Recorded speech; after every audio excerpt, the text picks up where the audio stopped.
Daug kas galvoja, kad investuoti į didžiausias pasaulio įmonės yra sudėtinga. Bet techniškai tai užtrunka trumpiau nei pasigaminti kavą. Tai kol mano kava bėga, leis tau papasakoti, kaip tai veikia. Investavimui tau reikia tik 2 įrankių. Tai yra brokeris ir ETF. Brokeris yra tavo vartai į akcijų biržą. Aš pati investuoju per Freedom24, nes man svarbu, kad tai licencijuotas ir reguliuojamas brokeris, kurio akcijomis prekiaujama net Nasdaq biržai. Bet tu gali rinktis bet kokią patikimą platformą. Antras žingsnis – išsirinkti tau tinkamą ETF-ą. Kas tai yra? Tai yra tarsi krepšelis, kuriame jau sudėtos šimtai ar tūkstančiai įmonių. Jeigu tave domina 500 didžiausių JAV kompanijų paieškoje, dažniausiai matysi VUAA arba SPYL raides. Jeigu nori viso pasaulio akcijų, tam yra fondai kaip VWCE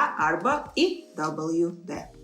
Fondų yra begalė, o tai yra vieni iš populiaresnių pasirinkimų Europoje. Eiga yra labai paprasta. Susikuri paskyrą, pervedi pasirinktą sumą, tai gali būti kad ir 100 eurų. Ką padarai, nusipirki fondo vienetų. Viskas. Mano kava dar nespėjo subėgti, o tu jau žinai, kaip techniškai įdarbinti savo pinigus. Belieka tai kartoti kas mėnesį. Nori pamatyti, kaip tai darau aš? Tiesiog užsuk pas mane į profilį ir pasižvalgyk daugiau.